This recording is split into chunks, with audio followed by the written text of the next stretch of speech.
பாமக வழக்கறிஞர் பாலு நம்முடைய இணைகிறார். வணக்கம் சார். பொங்கல் பண்டிகையின் போது ஜல்லிக்கட்டு போட்டி நடத்த முதலமைச்சர் ஜெயலலிதா அவசர சட்டம் இயற்ற வேண்டும் என்று பிரதமர் மோடிக்கு கடிதம் எழுதியிருக்காரு. நீங்க இதை எப்படி பாக்குறீங்க? ஒருவேளை அவசர சட்டம் கொண்டு வரப்பட்டால் ஜல்லிக்கட்டு போட்டி நடைபெறுமா? இனிவரும் காலங்களில் ஜல்லிக்கட்டு போட்டி தொடருமா? இதை பத்தி சொல்லுங்க சார்.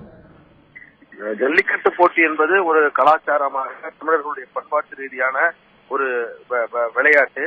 அது நடைபெற வேண்டும், அது தொடர வேண்டும் என்பது தமிழகத்தில் உள்ள ஒட்டுமொத்த மக்களுடைய எதிர்பார்ப்பு. பாட்டாளி மக்கள் கட்சியும் இந்த கருத்தை மிக அழுத்தமாக வலியுறுத்தி வருகிறது.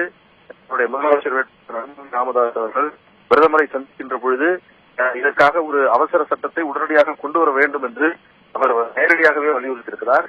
தமிழக அரசு இதை முன்வைக்கிறது. இந்த ஜல்லிக்கட்டு விஷயத்தை பொறுத்தவரையில் சட்ட ரீதியாக இதில் விவாதிக்க வேண்டிய விஷயம் எதுவுமே இல்லை. ஏனென்று சொன்னால் நீதிமன்றத்தினுடைய தீர்ப்பின் காரணமாக மட்டும்தான் இந்த ஜல்லிக்கட்டு இப்பொழுது தடை செய்யப்பட்டிருக்கிறது. ஒரு சட்டம் இயற்றப்பட்டு மக்களால் தேர்ந்தெடுக்கப்பட்ட பிரதிநிதிகளால் நாடாளுமன்றத்தில் ஒரு சட்டம் கொண்டு வரப்பட்டு அதற்கு சில விதி கட்டுப்பாடுகள் விதிகளுக்கு உட்பட்ட ஒரு போட்டியை நடத்துவதற்கான ஒரு புதிய சட்டம் உருவாகுவதனால் அதை தடுப்பதற்கு நீதிமன்றத்தால் முடியாது. அது இல்லாத காரணத்தினால் நீதிமன்ற தீர்ப்பின் காரணமாக மட்டும்தான் இது தடைபட்டிருக்கிறது.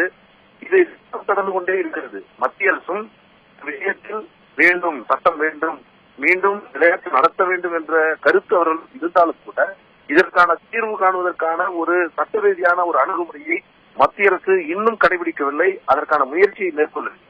அப்படி ஒரு முயற்சி உடனடியாக மேற்கொள்ளப்பட வேண்டும். ஏனென்றால் டிசம்பர் இன்றைக்கு 24 தேதிகள் நெருங்கி இருக்கக்கூடிய வேளையில் இன்னும் ஒரு வாரம் தள்ளி போனால் அடுத்து பொங்கல் பண்டிகையின் போது நடைபெறக்கூடிய அந்த விளையாட்டு என்பது இந்த ஆண்டு நடைபெற போவதற்கான வாய்ப்புகள் இருக்கிறது. எனவே மிக மிக அவசரமாக வரும் திங்கட்கிழமையே இதற்கான ஒரு சட்ட முன்வடிவு மத்திய அரசால் கொண்டு வரப்பட வேண்டும்.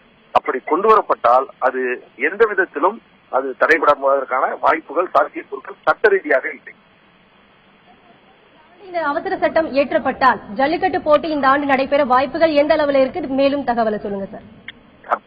சட்டம் இயற்றினால் அடுத்த நிமிடத்தை நடைமுறைப்படுத்த முடியும். அதில் எந்த விதமான சிக்கலும் இல்லை. ஒருவேளை சட்டம் முன்பு இருக்கக்கூடிய சட்ட விதிகளுக்கு புறம்பாக இருக்கிறது என்று நீதிமன்றத்தில் சென்று நீதிமன்றம் அதற்கு தடை உத்தரவு வழங்கினால் மட்டும்தான் இதை தடுக்க முடியும்.